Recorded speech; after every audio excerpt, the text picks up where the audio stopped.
Good evening. Well, I can tell that we're getting close to opinion paper topic proposal submission time because I'm getting emails from students with some questions. So I'm going to take a few moments to go over the instructions and what you're to be doing with this so that we're all on the same page. Now, one thing I'm looking at, and don't let this scare you, I'm looking at the schedule for both the lecture and online course. So whichever one you're in, just look at your calendar. It's only going to show you your due dates. But what I wanted to verify, and this is true, both sections, your opinion paper topic proposal submissions are due Sunday. So that's your due date for the proposal submission. With that said, let's go to the instructions for your opinion paper topic submittal proposal submission. I can talk. All right, so let's look at it. From the modules page, you click on opinion paper topic proposal submission, and it tells you must submit your proposed topic for the opinion paper assigned no later than 11:59 on the 27th. We talked about that. Here's what you need on this particular document. Title of the paper, your topic that you select, why you believe this topic meets the requirement that the paper discuss one or more internet privacy issues. So there's what you're looking for. Anything that you feel or believe or you've read about or you're passionate about in regard to internet privacy issues. I caution you on picking more than one topic because then you're going to end up having to write more of a paper and have more research. Typically what I see is students with one topic, which is just fine. Be careful with your topic because if you pick too broad of a topic, I'm likely going to kick it back because it's going to be way too difficult for you to do this paper with a whole bunch of topics. Let's say if someone were to just say, well, I'll just do a paper on internet privacy itself. Way too broad. There are many issues as you're learning through reading the text that can be discussed. Now, the next thing is 3 different areas that will be discussed in your paper in relation to the topic that you pick. Okay? Now, the size of this is half a page, 1 page most for this. It is worth a large amount of points because you've had a long time to start thinking about this. This has been available from day one. This is an important part, your outline to what you're going to be writing about. And this forces students to make this a priority. So, some students have already turned theirs in. That's good news. Most haven't, and I expect that, and I just roll with it. Now, if you submit your proposal Sunday at 11:55 p.m., you're not going to receive you might not receive approval to start writing your paper. Have no fear. I'm going to allow you time to remedy issues and resubmit, but I'm only going to give you half the points until you resubmit and either narrow it down or be more specific is usually the case.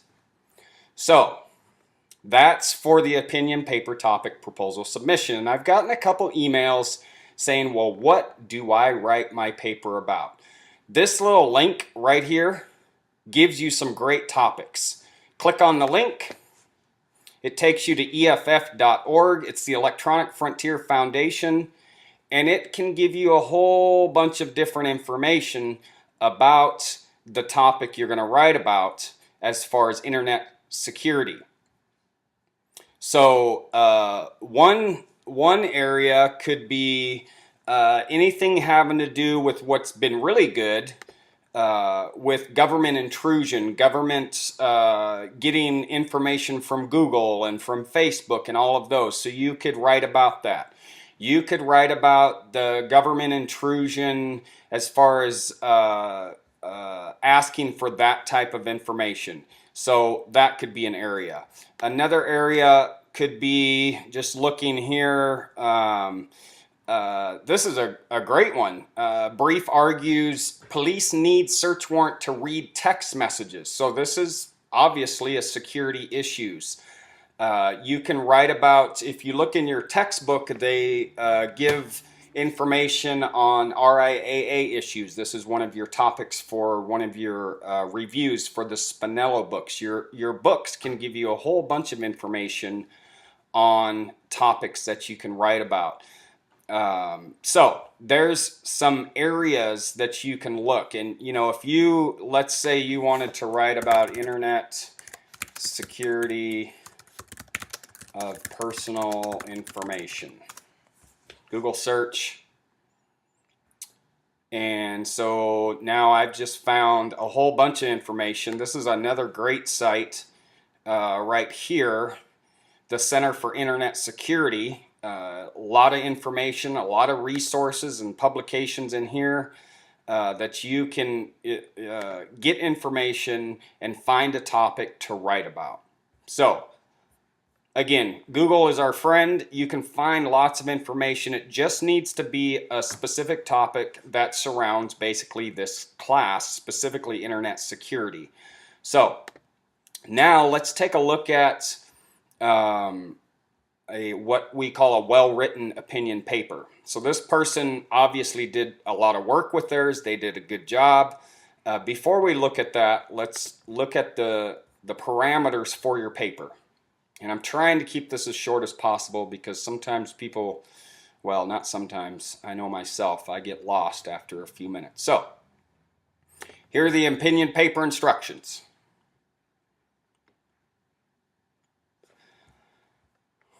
You're going to use the link, of course, that was in Module 6, but it's out by itself now, so you know where the link is. The minimum word count is 1,000 words. So with that, you must also include a bibliography or list of references at the end of your paper. So just like we already discussed, you're going to discuss an internet privacy issue, why the issue exists, what is being done to address the issue, and what you think should be done to resolve the privacy issue. Now, this is an important one. If the privacy issue you want to discuss has already been solved via legal or other means, then there is no issue and therefore nothing about which to write. So you can't write about something that's already been resolved. You've got a lot of time to do this. I believe I put it till the 6th of December, last day of classes. I'll verify that. I need to get down here because obviously this date wasn't caught and it's from summer quarter, so for right now, I'm going to put December 6th. Last day of the quarter. I'm pretty sure that's what it is. So going back to the instructions, you want to ensure this is a 300 level class. If I can't read your paper because of poor spelling and grammar and the formatting is just not what a 300 APA level paper should be, you will lose a lot of points for that. In fact, you might end up with a 0 or a very low score simply because I'm not able to read it. So I'm always in favor of having someone help you or using the Writing Center. Whether you're in the online arena or the brick and mortar, as we call it, on campus, you have access to a wealth of resources through the Writing Center, through the library.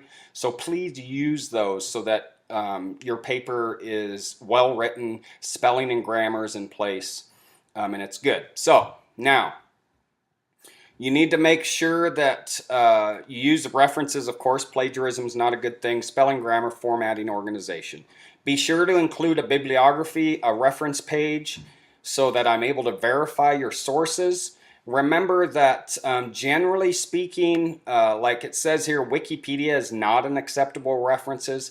And be careful with what we look at as reputable sources are usually .orgs or actual research that has been done. Journals are great.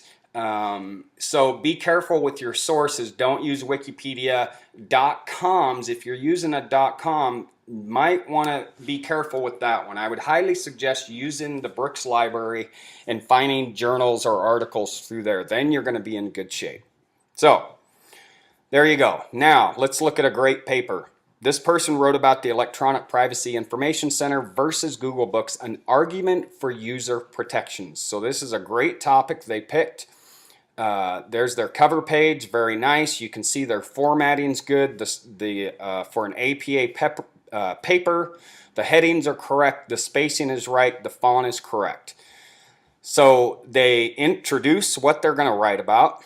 The 3 different topics, of course. They tell you what you're going to hear. And you can look at this. It's on there. I'm not going to go through it verbatim. So here it is. The current status of the issue is the first thing after their introduction of their paper. Then we're on page 3. So they talk about their topic. Again, grammar, spelling is good. References are excellent. And then next section, what is being done to address the issue? So now we're moving into page 4. Again, we're seeing very, very good writing skills, grammar, spelling, references are being used, explanations are given where they need to be given. Then on to page 5, we change gears and now we talk about what should be done to resolve the issues. And then they're going to come down and they're going to wrap it up with a conclusion. Very, very good paper. They close it up with their opinion of what they believe should be done, and then they give their references. Again, good looking reference page. They have all their sources there. It would be really easy to check these. These do get checked. This person used a wealth of resources, and that's okay.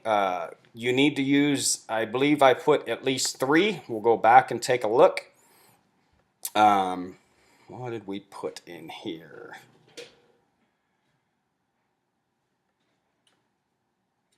I'm not finding it, but I'll find it and I'll highlight it. I believe you need to have at least 3 outside sources to discuss, and then all the other things I talk. So now I'm rambling on.